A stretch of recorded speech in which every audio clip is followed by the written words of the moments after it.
होगी जो चल सको तो चलो, सभी है भीड़ में तुम भी निकल सको तो चलो, किसी के वास्ते राहें कहाँ बदलती हैं, तुम भी अपने आप को बदल सको तो चलो। और अब मैं जिनको बुलाने जा रहा हूं वो, जैसा कि ये प्रोग्राम नेक्स्ट जनरेशन यानी सेकेंड जनरेशन के हिसाब से डिजाइन किया है, लेकिन वो सेकेंड जनरेशन नहीं है सर, वो इस बिजनेस के थर्ड जनरेशन है।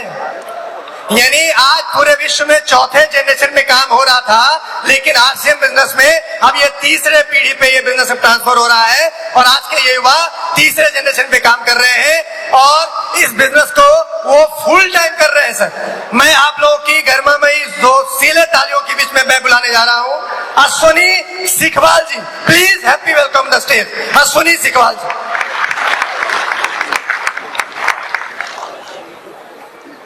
नमस्कार साथियों। अरे भाई थर्ड जनरेशन बोल के गए पूर्णेंदु जी, आप सेकंड वाले में आए थे, थर्ड पहुंच चुकी है। हेलो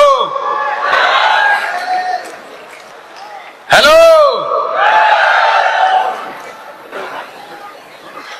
यहां मौजूद प्रथम जनरेशन जिसे कहा जाए या प्रथम पीढ़ी सभी मेरे सम्माननीय दादाजी के तुल्य है, उनको मैं प्रणाम करता हूं। द्वितीय जनरेशन, सेकंड जनरेशन जिसका ये प्रोग्राम विशेष कर रखा गया है, वे सब मेरे पिता समान माता समान है, उनके सादर चरण वंदन। मैं तो थर्ड जनरेशन हूं सर।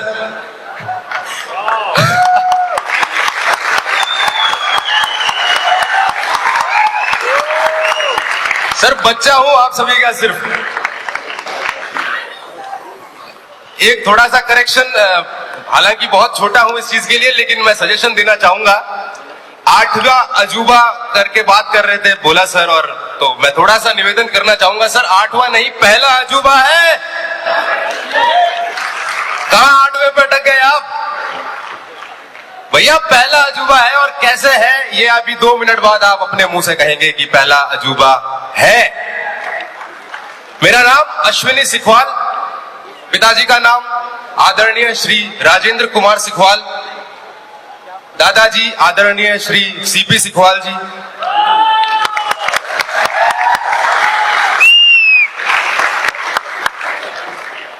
आज से लगभग 22 वर्ष पहले दादाजी ने इस अभियान में सुचारू रूप से कार्य करना आरंभ किया था।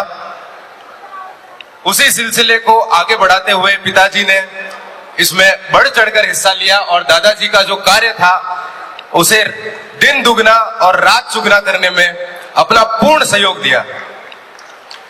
इसी सिस्टम में मेरा जन्म, इसी सिस्टम में मैं बड़ा हुआ, जिस तरह से दूसरी पीढ़ी अभी यहां पे बात कर रही थी सर। बस फर्क इतना ही है कि मैं तीसरी में आ गया हूं बस। हेलो। दादाजी ने जब सिस्टम शुरू किया तो शिक्षा की अगर दादाजी की बात की जाए तो 3-4 कक्षा पढ़े थे उस समय का, उस जमाने का। ग्रामीण परिवेश से ताल्लुक रखते थे, किसान परिवार में थे, धोती और कुर्ते से शुरू किया था, मारवाड़ी भाषा बोलते थे राजस्थान से। लेकिन फर्क क्या रहा ये मैं आपको बता देना चाहता हूं। धोती कुर्ते से 3 सूट टाई सूट में आ गए सर। किसान परिवार व्यवसायी बन गया, पीढ़ियां व्यवसायी बन गई। सिर्फ एक रिमाइंडर देना चाहूंगा सर आपको कि जब एक किसान परिवार से संबंध रखने वाला व्यक्ति व्यवसायी बन सकता है और अपने आने वाली 7 पीढ़ियों को व्यवसायी बना सकता है, तो आप तो शायद थोड़े से ज्यादा पढ़े लिखे हैं सर, जिसमें मैं भी शामिल ही हूं। आज हर कोई चाहता है कि मेरे आने वाले बच्चे आराम चैन सुख की जीवन जिए और उनको किसी तरह की तकलीफ ना आए। ये विजन मेरे दादाजी का आज से 20-25 साल पहले क्लियर हो गया था। सर 1 साल में लोग 2-2 कंपनी बदल लेते हैं शायद। तीसरी पीढ़ी का उदाहरण आपके सामने देने जा रहा हूं।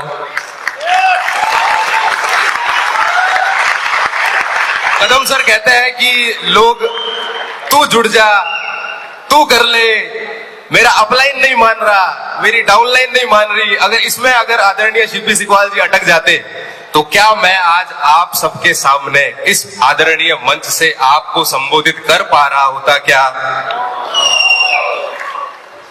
जादू है sir, next to next generation का जादू है। और ये जादू संभव कराने वाले आदरणीय डीसी सर, आदरणीय बीसी सर और पूर्ण आरसीएम परिवार, तहे दिल से धन्यवाद देना चाहूंगा संपूर्ण आरसीएम परिवार का कि मंच प्रोवाइड किया गया मेरे को। जाते जाते अब आप मेरे को एक बार बता दीजिए कि इस तरह का सिस्टम जहां पे दादा काम करे और पोता वहां पे आके संबोधित करे इतने बड़े मंच से, संपूर्ण हिंदुस्तान को कोई सिस्टम है क्या? उसको कौन सा अजूबा मानेंगे? कौन सा अजूबा मानेंगे?